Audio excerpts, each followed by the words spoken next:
솔로몬에 의하여 지어졌던 솔로몬 성전은 예수님 오시기 전 무려 1000년 전에, 1000년 전에 솔로몬이 그 성전을 세웠습니다. 거기에 사용되는 목재는 레바논에 있는 가장 튼튼하고 아름다운 향기를 빛내는 백향목을 가져다가 바로 베서 하는 것이 아니라 이것을 말리고 다듬고 또 물에 잠그고 그래서 벌어지거나 뒤틀리지 아니하도록 그 과정을 통과해서 성전의 기둥으로 삼았습니다. 이스라엘 근처에 백향목 지대가 없어 그야말로 수백 킬로 떨어진 곳에서 무려 군대를 3만 명을 그곳에 동원해서 기둥될 만한 백향목을 벌목을 해서 그걸 일일이 사람이 등으로 지고 메고 끌고 그 먼 땅까지 옮기게 됩니다. 또한 석재를 확보하기 위해서 채석공수, 돌을 다듬는 그런 기술자만 무려 8만 명이 동원돼서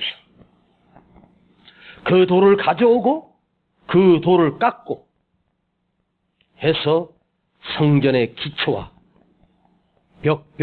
벽볕이 돌벽을 돌로 벽돌을 만들어 쌓았습니다. 이 성전 하나 건축하기 위해서 투입된 인원만 무려 7만 명입니다. 그리고 그 7만 명 위에 감독관의 숫자, 이걸 관리하고 감독하고 바르게 됐는가를 전체적인 총지휘하는 전문가만 무려 3,300명이 소요됐습니다. 즉 솔로몬 성전 건축 하나 하는데 총 동원된 인원이 18만 3,300명입니다. 그리고 건축 기간만 무려 7년이 걸렸습니다. 그 당시에 그 성전을 우뚝하게 세워놓고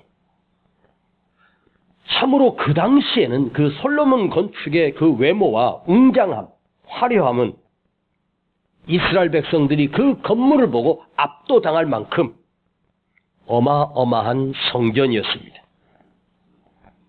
하나님의 성전이요, 이스라엘의 상징이요, 이 성전에 하나님이 함께 하신다는 이 작은 나라에 여호와 하나님께서 이 성전을 통해서 우리와 함께 계심을 그것까지 느끼면 그 성전 앞에 참배객들은 얼마나 큰 감동을 받았겠습니까? 첫 번째 그 솔로몬 성전을 건축하고 아론이 제사장이 되고 거기에 그야말로 그 첫 번째 번제단을 쌓아서 하나님께 제사를 드릴 때 여호와의 불이 그 제단에 불이 내려 그 제물을 받으시고 흠양하셨습니다. 성전의 주인이신 예수님이 1000년 뒤에 이 땅에 오셔서 제자들과 이런 대화를 나누십니다. 한 제자가 선생님, 저 성전 한번 보십시오. 얼마나 굉장한 돌이요, 얼마나 위대한 건물입니까? 저 돌이, 저 나무가 그 멀리서 가져온 백향목이고 이 세상에 최고 좋은 돌을 사용하여 지은 엄청난 성전 아닙니까? 그때 성전인 주님께서 너는 지금 너의 눈으로 저 건물을 보느냐? 내가 다시 말한다. 네가 보는 저 성전은 돌 위에 돌 하나도 남지 않고 다 무너질 것이다. 이스라엘 사람들에게 그 성전은 하나님의 집입니다. 여호와의 집이라고 부릅니다. 왜? 그 안에 하나님이 계신다는 확신입니다. 그렇다면 하나님의 아들이, 하나님이 이 땅에 오셔서 예수님이 그 성전의 주인이신데, 그러나 우리 주님은 그 성전을 기뻐하거나 감격해하지 않았고 오히려 다 무너질 것이다, 초토화될 것이다. 여호와의 집, 하나님의 집이라고 믿고 있던 곳이 결국 무너졌습니다. 예수님이 돌 위에 돌 하나도 남지 아니할 것이다 라는 그 말씀 이후에 정확하게 40년 뒤에 로마 티투스 장군에 의하여 불을 태워지고 회파되고 그야말로 잿더미만 남은 초라한, 예전에 터만 남겨진 솔로몬 성전으로 비참하게 무너지고 맙니다. 그리고 그 장소에다가 이슬람 교도들이 생명처럼 여기는, 가장 소중히 여기는 이슬람교 황금 사원을 세웠습니다. 지금까지 황금 사원이 거기에 지붕이 금으로 만들었어요. 멀리서 보면, 산에서 보면 그 둥글게 된 돔처럼 생긴 그 황금이 빛이 번쩍번쩍 납니다. 성지순례를 갔던 사람들이 그걸 착각해서 저기 솔로몬 성전인구나 하고 찾아가는데 거긴 이미 이슬람 교도들이 세운 이슬람 성전이 됩니다. 왜 하나님께서 그 솔로몬이, 다윗이 그렇게 짓고 싶었던 그 솔로몬 성전, 그것을 왜 무너지게 하셨고 보존하지 아니하셨을까? 하나님께서 당신의 성전을 누군가에 의하여 무너지게 하고 사람을 통해서 태워버립니다. 또한 포로로 끌려가고 나라가 망해버립니다.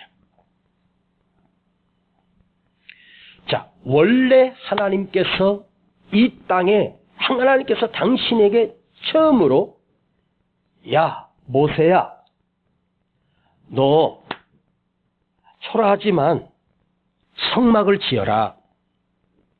그래서 가죽으로 덮고 나무로 덮고 아카시아를 깎아서 거기다가 금을 대고 해서 덮개를 만들고, 그리고 이 성막은 말이에요, 이스라엘 백성들이 그 광야를 통과하는 과정 중에 만들었어요.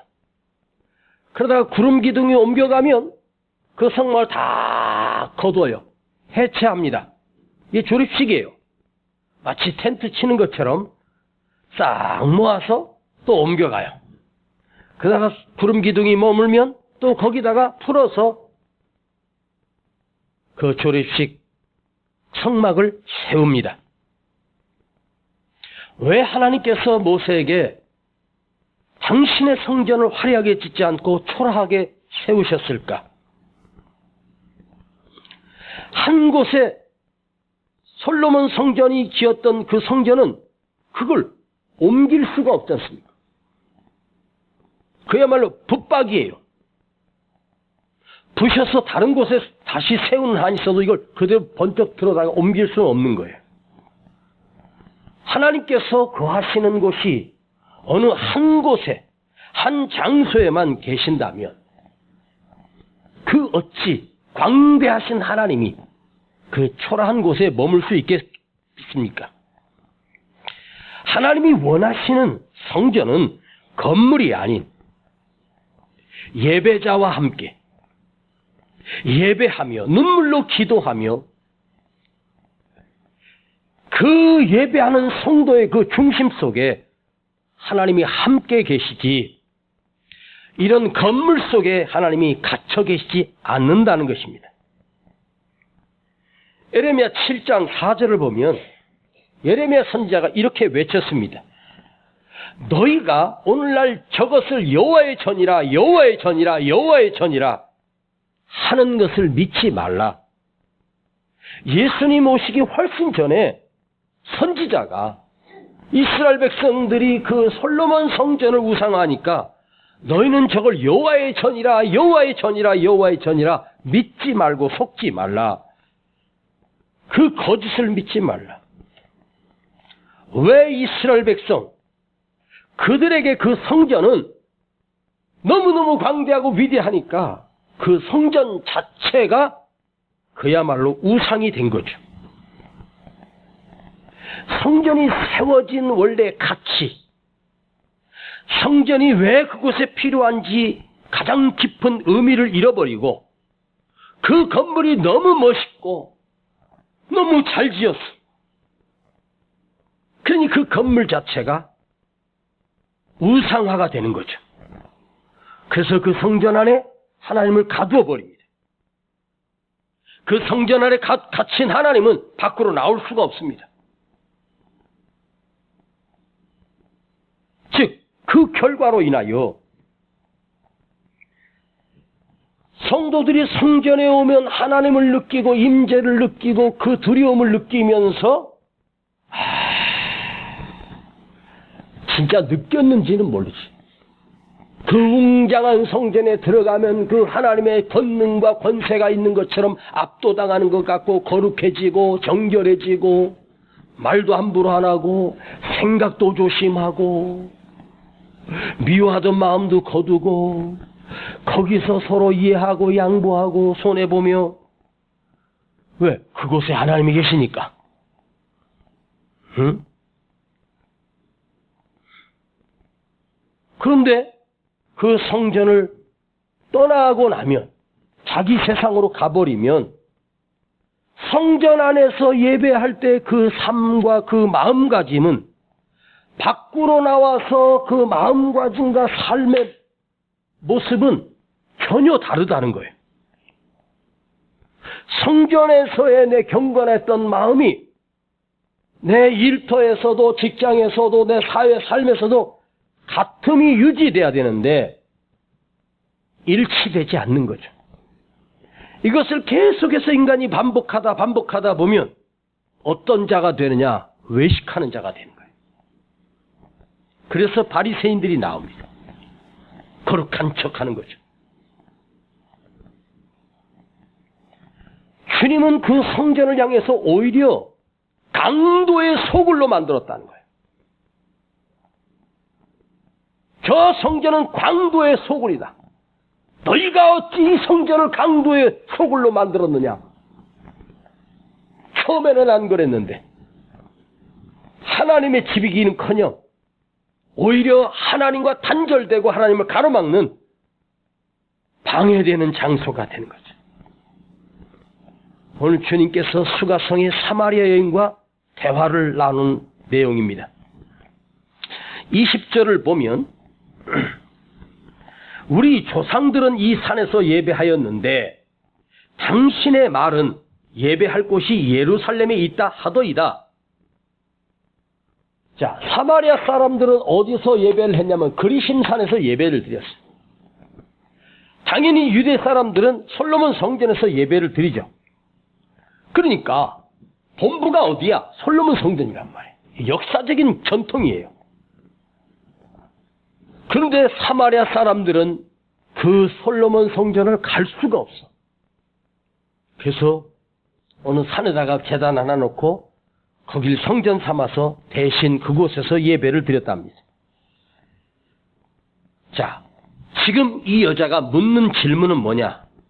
어디를 가야 진짜 성전이고 어디를 가서 예배를 드려야 진짜 예배입니까? 그리심산이 더 거룩한 예배 장소입니까? 예루살렘 성전이 더 거룩한 예배 장소입니까? 어느 누구 예배를 하나님이 진짜 받으시는 예배입니까? 그 당시에는 하나님을 어떤 특정 장소에만 계신다고 생각한 거야. 주님의 대답은 이 산도 아니요, 저 산도 아니요, 특정한 공간도 아니다. 너다. 너야.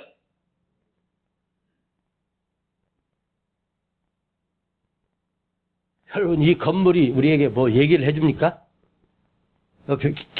벽에다가 대고 있으면 은세야 하나님의 음성이 들립니까? 사람이 중심이라는 거예요. 자, 하나님께서 예배하는 자들을 찾으시느냐 했지 예배하는 성전을 찾는다고 하지 않았어. 건물이 아니라는 거예요. 우리를 통하여서 하나님께 진정한 예배를 드리시기를 원하는 사람 중심이란 말이에요. 신령과 진정으로 예배하는 그 사람, 그곳에 하나님이 계시는 거예요. 너희 안에 계시겠다. 오늘 우리가 깊이 생각해 볼 메시지는 한마디로 내 자신은 거룩한 전이요, 내 자신은 거룩한 성전이다. 야곱이 형의 진노를 피하기 위하여 하란으로 피하여 도망하다가 밤이 어두워졌을 때 한 광야에서 돌베개하고 누웠습니다.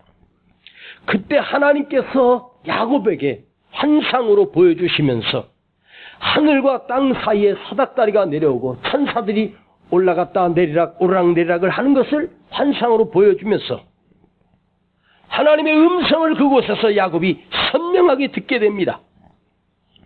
충격을 받고 일어났습니다. 일어난 그 야곱은 베개하에 있던 돌을 세우고 엄마가 준 그 기름을 거기다 쏟아 붓고 고백합니다. 여호와께서 과연 여기 계시거늘 내가 알지 못하였노라. 그것이 바로 베델이 됩니다. 베델, 엘 하나님, 벳 집, 여호와의 집, 하나님의 집이구나. 여기 하나님이 이곳에서 나를 만나 주셨구나. 자, 야곱이 누웠던 그 장소가 어딘지는 알 길이 없지만 그 넓은 광야에서 정말 사람 하나 누워있으면 그 위에서 높이에서 보면 한 점도 안 되는 작은 장소예요. 거기가 거룩해서 야곱이 찾아간 게 아니에요. 지쳐서 이제 더 이상 갈 수 없고 해가 져서 이제 갈 수 없으니까 여기서 오늘 하룻밤 천막 하나 치고 그냥 하룻밤 자자 그러고 했던 거예요. 좀 더 갔으면 거기에요. 덜 갔으면 여기였고 하나님이 누굴 따라다니는 거예요? 야곱을 따라다니는 거예요. 하필 야곱이가 있던 곳이 베델이었기 때문이 아니에요. 사람 중심이란 말이에요. 야곱이가 하란으로 가서 삼촌 라반과 살 때도 하나님께서 야곱과 함께 계셨어요.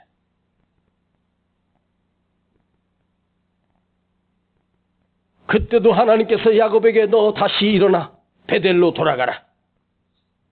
그 말씀을 듣고 그는 다 짐정기에서 떠납니다. 라반이 군대를 이끌고 따라옵니다.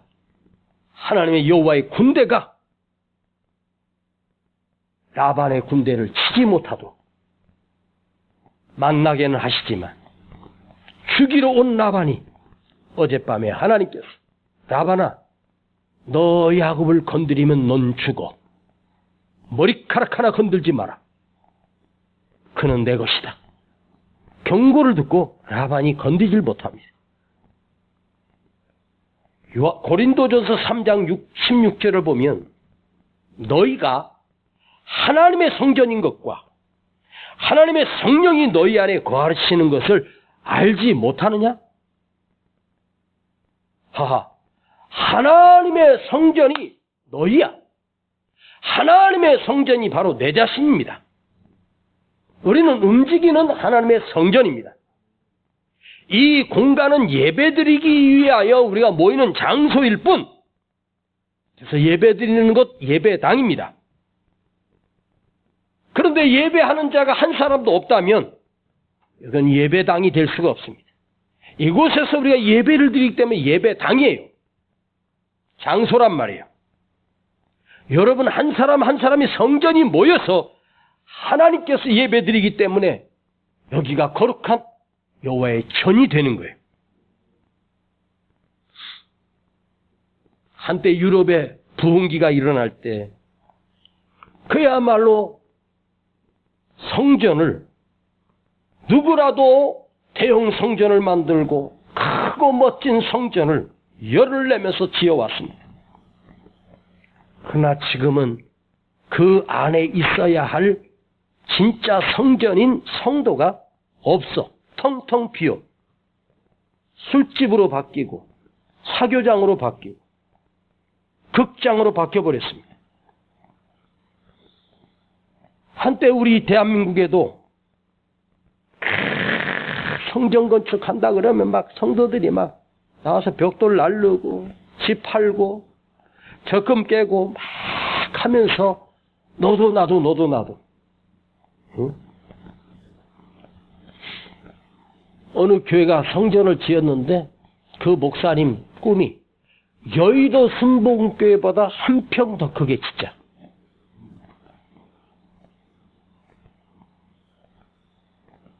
그 4,000명에서 5,000명 들어가는 그 성전에서 한 평 더 져서 10명 더 들어갈 수 있는 크기로 그 성전을 지었어요.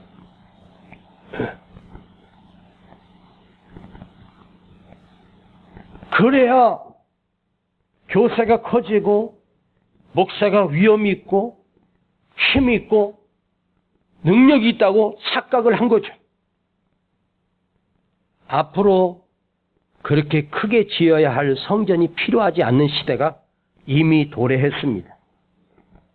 건축물이 중요한 것이 아닙니다.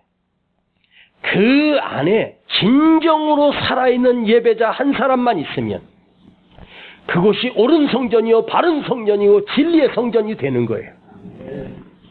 이 진리의 성전은 우리 자신이 만들어 나가는 거야. 그래서 나 자신은 거룩한 하나님의 성전, 하나님의 성전으로 이루어가는 거야.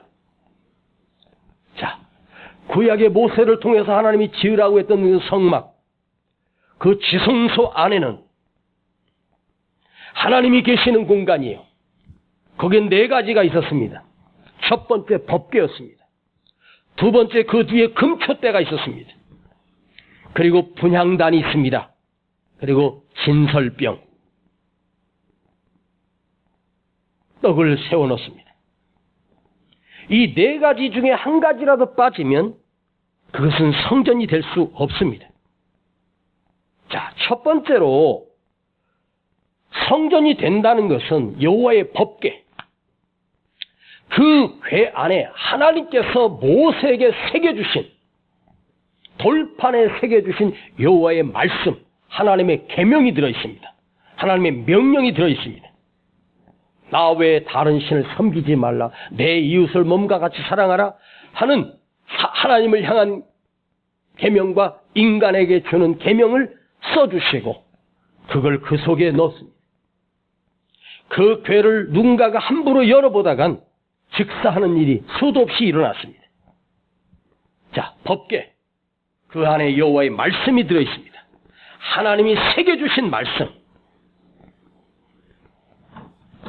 우리 심령 속에 하나님이 심어주신 하나님의 말씀이 있어야 내가 성전이 될 수 있다는 거죠. 여러분, 내가 성전이다 아무리 떠들어도 내 안에 하나님의 말씀이 없으면, 하나님의 말씀이 꿈틀거리지 않고 하나님의 말씀이 살아있지 아니하면 그 사람은 교회 다니는 자일 뿐 성전이 될 수가 없습니다. 성전의 주인은 누굽니까? 하나님입니다. 성전의 주인은 하나님입니다. 나의 주인은 누구십니까? 하나님이십니다. 여러분, 하나님을 아저씨라고 불러요? 삼촌이라고 불러요? 대답해봐. 하나님을 아저씨라고 불러? 삼촌이라고 불러?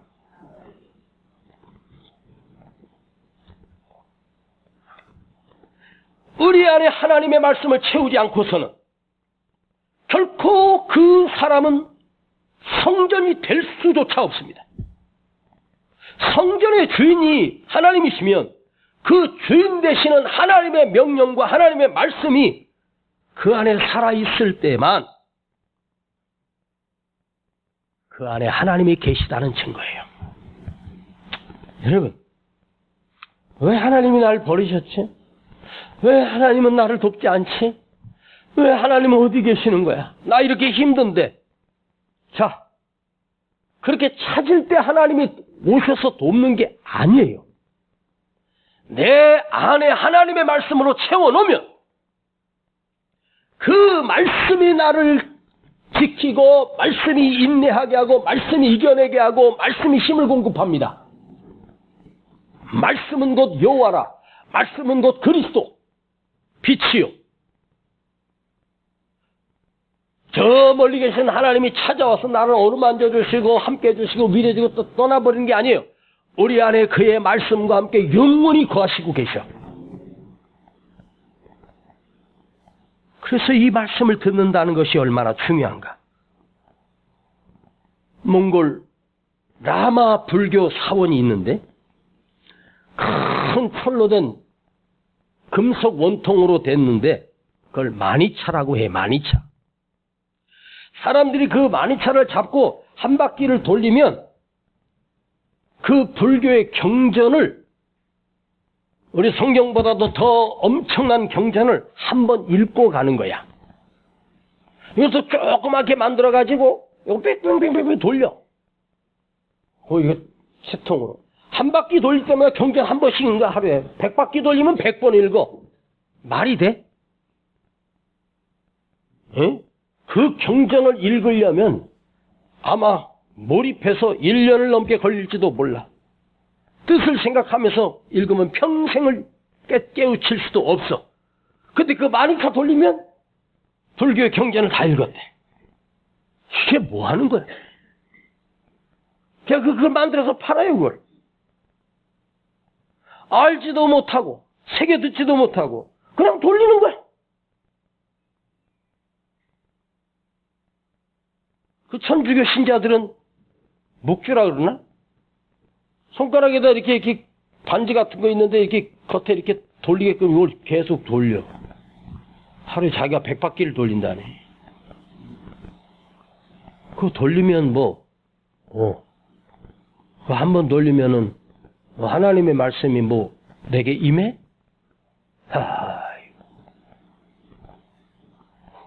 하나님이 가장 싫어하시는 것은 하나님을 편리하게 이용하려는 자들에 의하여 하나님의 능력이 인간 발 아래 짓밟히고 우리 마음대로 하나님을 사용할 수 있다고 생각하고 착각하는 거예요.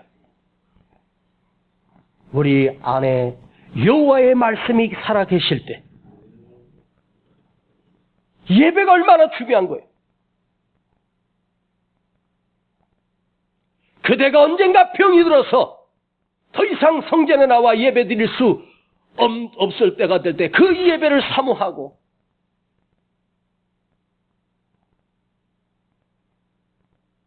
내가 나와 주는 거예요? 하나님 앞에 한번 내가 조금 약간 인심 쓰는 거예요? 아니에요. 여기 와서 이 집은 여호와의 말씀이 선포되는 말씀의 집이에요. 그 말씀을 읽고 가슴에 새기고 또 듣고 삶으로 살 때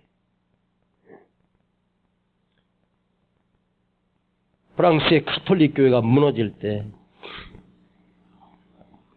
두 집에 한 집은 다 강아지를 키우고 애완용 강아지를 키웁니다. 근데 교회가 너무 어려우니까 그 신부님이 다음 주에는 여러분 집에서 기르는 개를 데리고 오면 세례를 베풀겠습니다. 그 대신 세례를 베풀 때마다 100만 원씩 헌금하셔야 됩니다. 그 집에서 키우는 애완용 개가 내 자식보다 더 이쁘잖아. 에? 근데 세례를 주고 천국 간다 그러니까 100만 원이 안 아까운 거예요. 그래서 다른 데 다니던 신자들까지도 강아지를 끌고 와서 주일날 세례를 주는 날은 개판이 돼버렸습니다. 실제로 있었던 일이에요. 왜? 내가 키우던 강아지가 길게 살면 15년이에요. 20년 못 넘기지 않습니까? 천국 가서 같이 살고 싶은 거예요. 그래서 누가 물어봤어요. 신부님, 개도 영혼이 있어요? 우리처럼 천국 가요? 아, 그럼요. 제가 그 신부를 만나면 이렇게 묻고 싶어요. 강아지가 성경을 읽을 수 있을까요? 강아지가 하나님의 말씀을 들을 수 있습니까? 물론 그 생명체예요. 저 어떨 때는 그 사람하고 생각하고 그 표정 보면 이게 진짜 영리하지 않습니까? 똑똑하고. 근데 그 속에 하나님의 말씀으로 채워져 있어요. 여러분, 하나님의 말씀으로 채워질 수 있다면 개나 소나 돼지나 다 하나님의 말씀으로 채워주시지. 하나님의 말씀을 채우지 않고서는 그는 성전이라 할 수 없어. 내 예배가 살아있다라고 하는 뜻은 뭐냐? 강단에서 선포되는 말씀이 내 안에 심령으로 꽂혀 들려지는 거예요. 우리가 한 주 7일 중에서 주일날 와서 딱 1시간 예배 드리고 가요. 목사님 5분 10분만 길게 해도 짜증나죠? 당신 자신을 위해서 사는 일주일은 자기 위해서 이러는데 지겹지 않으면서 하나님께 예배드리는 그 1시간이 얼마나 지겨운지. 여러분, 지금이 내가 세상에서 살아가는 한 주간을 살아갈 수 있는 영적인 양식이 공급받는 시간이야. 밥을 먹으면 한 두세 시간 지나면 또 허기지고 또 허기지는 게 영적인 말씀이 공급되지 아니하면 나는 이미 죽은 것입니다. 내가 예배가 살아있다. 그 말은 하나님의 말씀으로 가득 채우고 살아가는 사람. 응? 그리고 나머지 시간은 그 말씀을 지켜내고 말씀을 순종하며 말씀대로 살아가려고 몸부림치는 삶. 그것이 예배의 연속입니다. 우리 성도는 바로 움직이는 성전입니다. 내가 어디에 있든 그곳이 성전입니다. 내가 있는 그곳에 하나님의 말씀이 함께 하시고 하나님을 느끼며 여러분의 가정이 성전이 되고 일터가 성전이 되고. 자, 그 어린 요셉이 애굽으로 팔려갔습니다. 자, 요셉은 여호와의 꿈이 심겨져 있고 하나님의 비전이 담겨 있습니다. 요셉은 성전입니다. 그가 보디발의 집에 들어가는 순간 그 집에 여호와께서 요셉과 함께 계심으로 그가 형통하여 10년 만에 보디발 집이 엄청나게 복을 받았습니다. 아셨습니까? 그 이방 사람 보디발의 집이 요셉 한 사람 때문에 여호와의 전이 되는 거예요. 네. 그가 감옥에 내려갔습니다. 그 감옥이 캄캄한 감옥입니다. 근데 요셉이 감옥에 들어갔을 때 어떤 일이 일어납니까? 여호와께서 요셉을 형통케 하심으로 그것이 하나님의 전이 되는 거예요. 감옥이.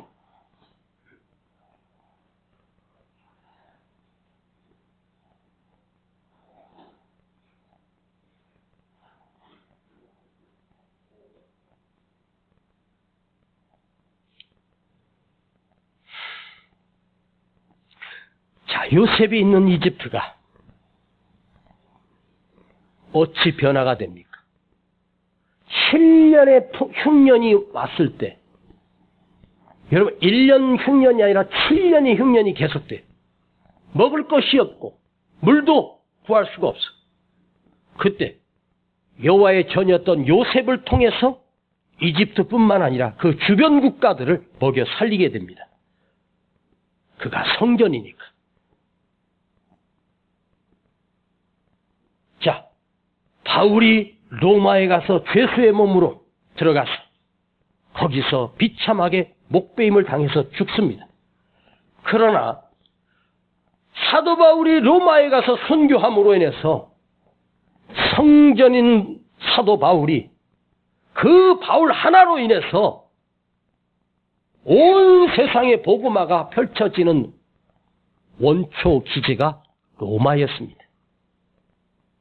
로마로부터 유럽으로 아시아로 복음이 전해집니다. 그는 죽었지만 이것이 성전입니다. 나는 지금 대한민국에 과연 성전이 몇 개나 있을까? 그대 안에 하나님의 말씀이 있는 자에게, 내 안에 여호와의 말씀이 있는 자에게 그곳이 바로 거룩한 하나님의 성전입니다. 여러분, 우리 이런 말 좋아하잖아. 복 많이 받으세요. 복 많이 받으세요. 이제 인사를 좀 바꾸세요. 복되게 사세요. 복 많이 받으세요 하지 말고 복되게 사세요 해봐요. 시작. 복되게 사세요. 복되게 사십시다. 이 말은 잘 들어보면 무슨 말이냐. 쉽게 해석을 할게. 복되게 사십시오. 이 말은 복받을 짓을 하며 사세요. 복되게 살라. 복되게 살면 복이 와. 하나님은 우리에게 복을 주시는 하나님인데 내가 복되게 살면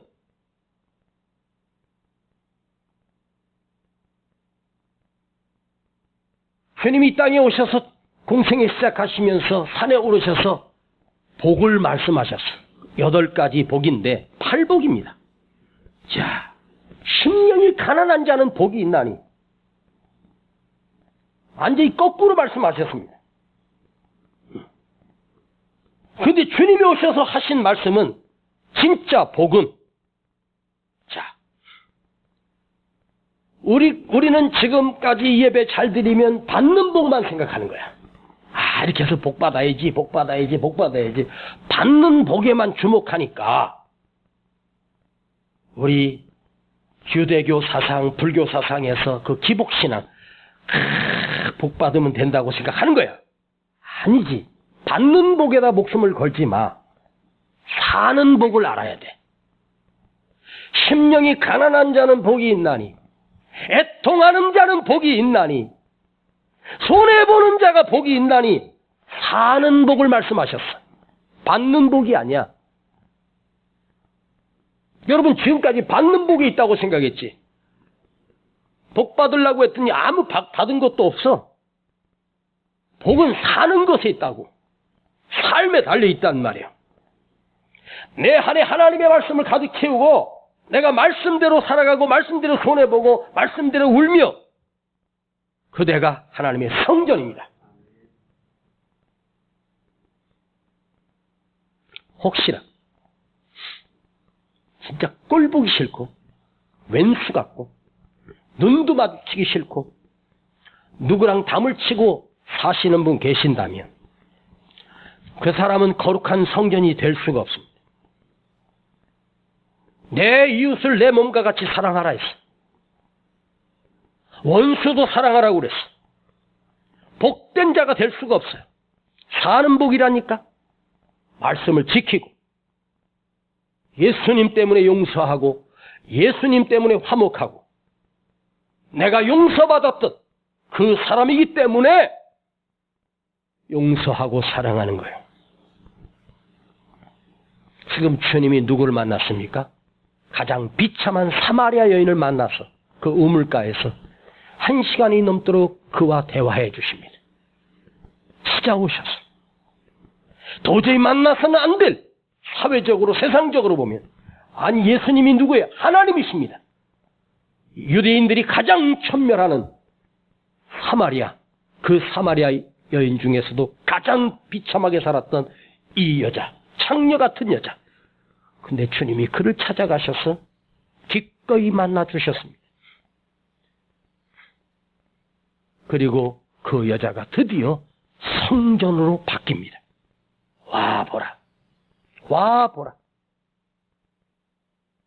여러분 회복되십시오. 더 이상 코로나 핑계 대지 말고 여러분 예배가 회복되고 말씀이 회복되십시오. 복은 그냥 오는 게 아니에요. 사는 복이에요. 말씀을 지키고 말씀이 걸어가고 말씀대로 몸부림치고 그때 자동적으로 복이 내게 와. 내가 복된 자가 됐기 때문에. 복이라고 하는 마카리우스라고 하는 그 말은 하나님의 말씀이란 뜻이에요. 그 말씀이 있다는 것은 그가 복된 자야. 여기에 가슴에 말씀을 담을 수 있는 그릇이 텅텅 비어 있으면 그 사람 복이 아니야.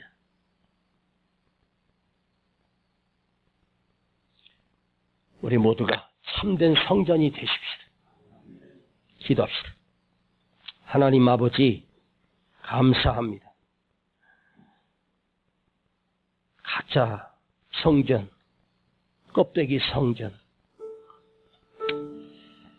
욕심과 분노와 미움만이 가득 차 있는 우리 안에 주여 다시 하나님의 말씀으로 채우게 하시고 주님의 말씀으로 가득 채우게 하옵소서. 무너져가는 이 교회를 보면서 교단마다 많은 성전들이 떠나가서 세상 사람이 되어버렸습니다. 우리 교회도 분명히 있습니다. 우리가 성전입니다. 내가 성전입니다. 내 안에 하나님의 말씀을 듣고 말씀을 순종하며 말씀대로 살아가는 진리의 성전 되게 하시고 거룩한 성전으로 살아가기를 다시 원합니다. 우리가 성전 되었습니다. 다른 성전으로 오늘 회복되게 하여 주시옵소서. 예수님의 이름으로 감사하며 기도하옵나이다. 아멘. 그대는 아는가 그대 몸은 주님이 살아계신 성전인걸. 그대는 아는가 그대 몸은 주님이 살아계신 성전이요. 내 몸은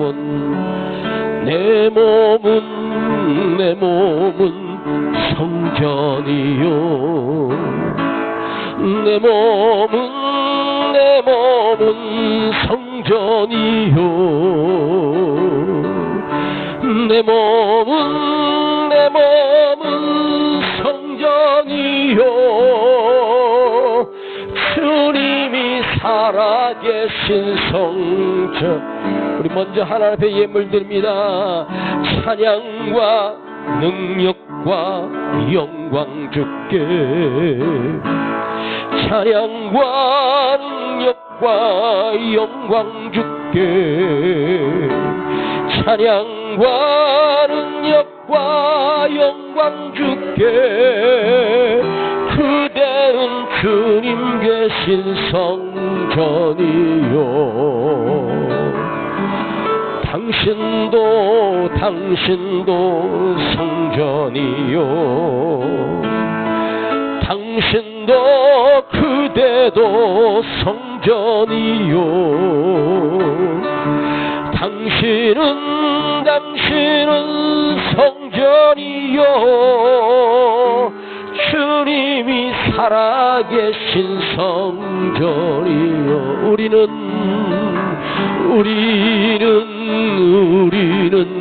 성전이요. 우리는 성전이요. 우리는 성전이요. 주님이 살아계신 성전이요. 찬양과 능력과 영광 주께. 찬양과 능력과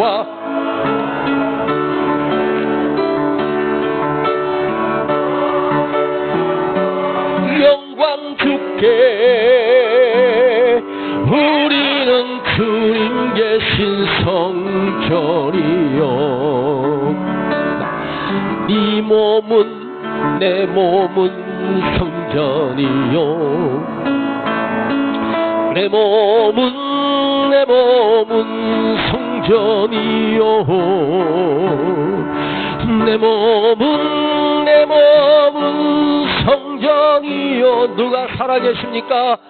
주님이 살아계신 성전이 우리 다같이 일어나겠습니다.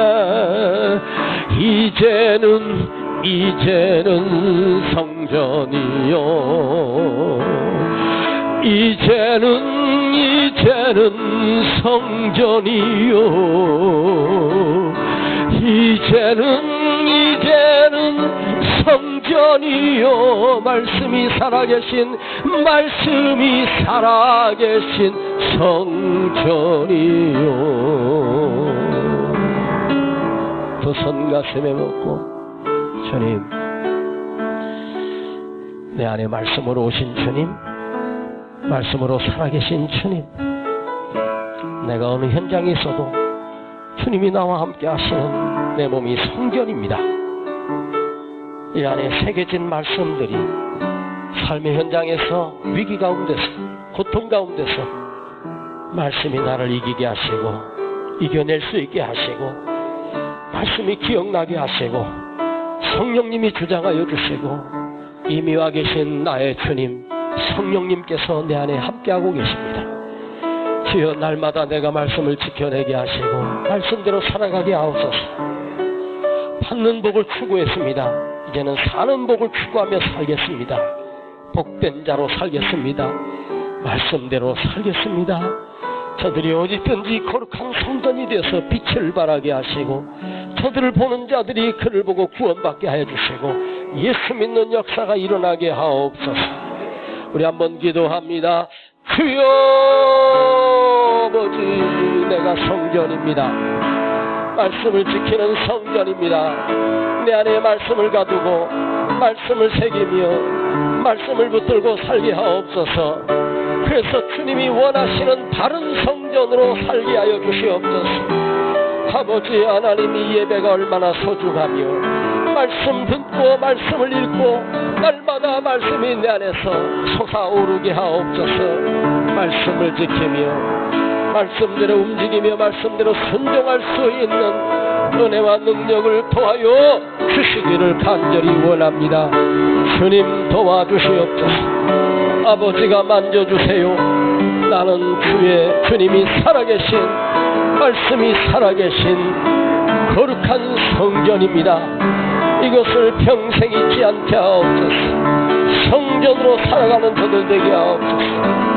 성전으로 거룩하게 살게 하옵소서. 손해보며 살게 하옵소서. 희생하며 살게 하옵소서. 섬기며 살게 하여 주시옵소서.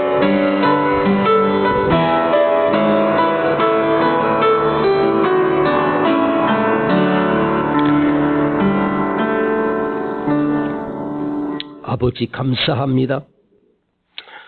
오늘도 이 거룩한 주일날 나와 말씀을 들으며 또 깨지고 부서지게 하시고 그 말씀이 내 삶으로 행동으로 언어로 드러날 수 있도록 주님 주장하여 주시옵소서.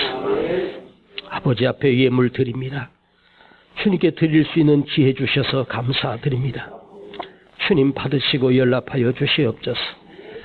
아버지 저들이 복을 받기를 원했지만 아버지 우리가 봐도 복받은 자가 아닌 것 같습니다. 아버지 복받는 자가 아니라 복되게 사는 자가 되게 하여 주시옵소서. 그래서 우리 성도와 가정과 기업들이 아버지 하나님이 주시는 신령한 복과 땅의 복과 장수의 복과 그 마음의 평안의 복을 함께 누릴 수 있도록 저들 안에 잠잠히 말씀이 심겨져 꿈틀거리고 나에게 그 말씀이 날마다 말씀하여 주시옵소서. 지금은 우리 구주 예수 그리스도의 은혜와 아버지 하나님의 놀라우신 사랑하심과 성령님의 감화 감동 충만 내재 교통하심이 오늘 성전되어 돌아가는 우리 모든 성도들에게 지금으로부터 영원토록 함께 계실지어다.